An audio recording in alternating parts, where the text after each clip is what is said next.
Dettalji ġodda dwar l-intriċċi skandalużi li fija l-iskema tal-beħ tal-passaporti bil-Gvern Malti jerġa' jċappas isem pajjiżna fil-ġurnali internazzjonali. Dan hekk kif inkixfu dettalji ġodda dwar loopholes li kellha din l-iskema u li ħarġu minn emails illikjati ta' Henley and Partners. Madankollu il-Gvern baqa' jiddefendi l-mod abbużiv kif kienet qed topera din l-iskema kif għamel sigħat biss wara li ħarġu dawn l-artikli il-Ministru tal-Intern Byron Camilleri. Ma hemmx dubju li dan il-programm ħalla ħafna ġid lill-poplu Malti wawġi.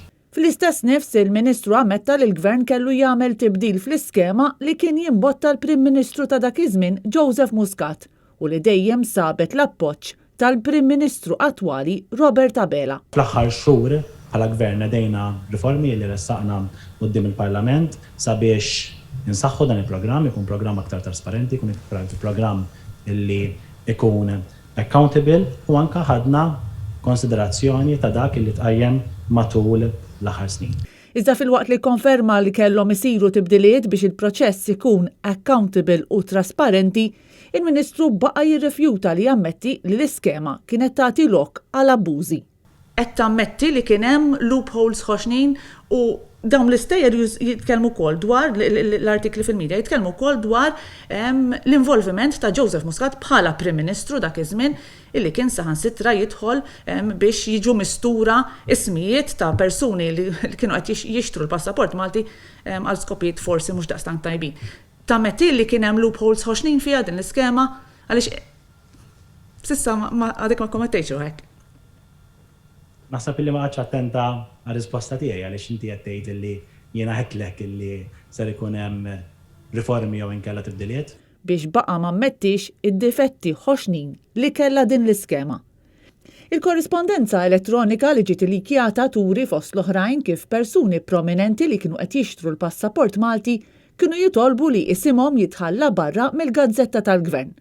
Fost dawn kien hemm il-Prinċep tas-Sawdi li jagħmel dan il-ftehim direttament mal-eks Prim Ministru Joseph Muscat.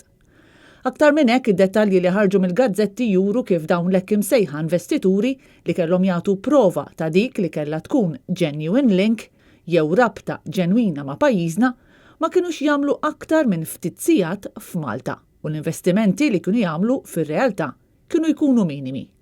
Dettalji ġodda jikxfu wkoll li l-iskema kienet mimlija abbużi mill-istess aġenti li kienu qegħdin hemm biex suppost jaraw propju li l-abbużi ma jseħħux. Fost l-informazzjoni li ħarġet mill-emails hemm stejjer dwar investituri li mal-wassa tagħhom f'pajjiżna wara li jkunu xtraw proprjetà kienu jsibu ma' wiċċhom appartament li għadu ġebel u saqaf. L-iskema tal-beħ tal-passaporti ilha toħloq kontroversi sa mill-bidu tagħha l-aktar minħabba li ħafna dettalji kienu jinżammu mistura bil-biża' li l-biċċa kbira ta' dawk li kienu qed jinvestu f'pajjiżna kienu jkunu qed jagħmlu dan b'mod abbużiv.